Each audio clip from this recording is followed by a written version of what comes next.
வணக்கம் chef Vaidhi. Welcome back to chef Vaidhi's kitchen. சமையல்னா நீ பார்க்க ரெசிபி பார்த்தீங்கன்னா வல்லாரை கீரை சட்னி தான் பார்க்க போகிறோம். இந்த வல்லாரை சாப்பிட்றது என்ன நன்மைகள் இருக்குது பார்த்தீங்கன்னா, விட்டமின் ஏ, விட்டமின் சி, இது இல்லாமல் நினைவாற்றல் அதிகப்படுத்திய சக்தி இருக்குது.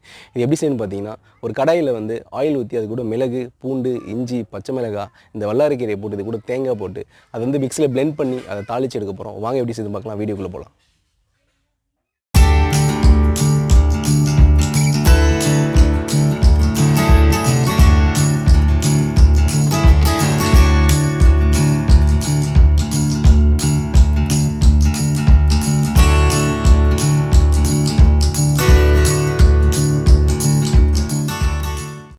இதுதான் அந்த வல்லாரை செடி. இந்த லீஃப் இப்படி தான் இருக்கும். இந்த லீஃப் இன்னும் கொஞ்சம் பெருசாக நல்லா வளரும். இதில் நிறைய இந்த மருத்துவ குணங்கள் நிறையா இருக்குது. இதில் இரும்பு சத்து, சுண்ணாம்பு சத்து, இந்த வயிற்றோட இந்த குடல் புண்ணாத்துறது, வயிற்று புண்ணு நல்லா ஆத்திரும். லீஃப் இப்படி தான் இருக்கும்.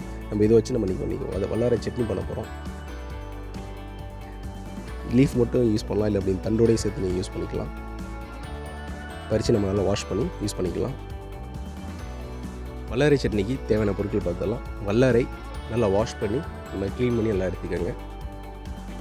பச்சை மிளகாய் 5, இஞ்சி 50 கிராம், பூண்டுப்பல் 10 நம்பர், தேங்காய் அரை மூடி, மிளகு 1 டேபிள் ஸ்பூன், புளி 25 கிராம், கடுகு உளுந்து 1 டேபிள் ஸ்பூன், கருவேப்பிலை 2 கொத்து, காஞ்ச மிளகாய் 3. கேஸ் ஆன் பண்ணி ஒரு கடாயை வச்சு, கடாய் நல்லா காஞ்ச பிறகு தேவையான ஆயில் ஊற்றி, இந்த ஆயில் நல்லா ஹீட் ஆகணும். ஆயில் நல்லா காஞ்சிருச்சு. 1 டேபிள் ஸ்பூன் அளவு மிளகு ஆட் பண்ணி, மிளகு நல்லா பொரியணும். பொரிஞ்ச பிறகு பூண்டு, இஞ்சி ஆட் பண்ணி கரெக்டாக ஒரு 16 செகண்ட் நல்லா வதக்குங்க. அதை கூட பச்சை மிளகா ஆட் பண்ணிக்கலாம். பச்சை மிளகா ஒரு காரத்துக்கு ஏற்ற மாதிரி போட்டுக்கோங்க. ஏன்னா மிளகு போடுறதுனால ஏற்கனவே இந்த காட்டும் எல்லாமே கரெக்டாக இருக்கும். இந்த பச்சை மிளகா அந்த ஆயிலில் குக் ஆகணும். இந்த கலர் மாறணும். மாறின பிறகு நம்ம புளி ஆட் பண்ணிக்கலாம். புளி ஆட் பண்ணி அது கூட நம்ம வல்லாரை கீரையை ஆட் பண்ணிக்குவோம். ஆட் பண்ணி ரொம்ப வதக்கினா கரெக்டாக ஒரு 15 செகண்ட் வதக்கினா போதும். அது கரெக்டாக சுருண்டு முடியாமல். இது கூட நம்ம தேங்காய் ஆட் பண்ணிக்கலாம்.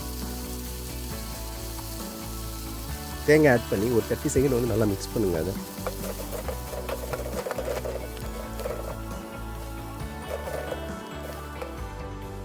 இது நல்லா வதங்கிடுச்சு. நம்ம ஒரு மிக்ஸி ஜாரில் சேஞ்ச் பண்ணிக்கலாம்.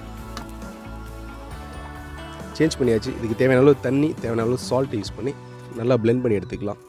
பிளெண்ட் பண்ணியாச்சு. நம்ம இப்போ தாளிக்க போகிறோம். சட்னி தாளிக்க ஒரு கடாயில் ஆயில் ஊற்றி, ஆயில் நல்லா காஞ்ச பிறகு கடுகு உளுந்து, காஞ்ச மிளகாய், கருவேப்பிலை, இது கூட நம்ம பிளெண்ட் பண்ணி வச்சுருந்தேன் அந்த சட்னி, கொஞ்சமாக தண்ணி ஆட் பண்ணிக்கலாம். கொஞ்சம் தண்ணி ஆட் பண்ணி நல்லா மிக்ஸ் பண்ணி இது கொதிச்சோடனே நம்ம ஆஃப் பண்ணிடுறோம். ஆஃப் பண்ணி ஒரு பவுலில் சேஞ்ச் பண்ணிக்கலாம். ஒரு ஹெல்த்தியான வல்லாரை சட்னி ரெடி. இன்றைக்கி ஒரு அருமையான ஹெல்த்தியான ஒரு வல்லாரை கீரை சட்னி எப்படி ரெடி பண்ணுறது பார்த்தாச்சு. நீங்கள் எப்படி இருக்குன்னு ட்ரை பண்ணி பார்த்துட்டு எனக்கு கமெண்ட் பண்ணுங்கள், ஷேர் பண்ணுங்கள், லைக் பண்ணுங்கள், சப்ஸ்கிரைப் பண்ணுங்கள், அதெல்லாம் பெல் பண்ணி கிளிக் பண்ணுங்கள். நாளைக்கு சூப்பர் ரெசிபியில் மீட் பண்ணுறேன். தேங்க்ஸ் ஃபார் வாட்சிங் video. See you, bye bye.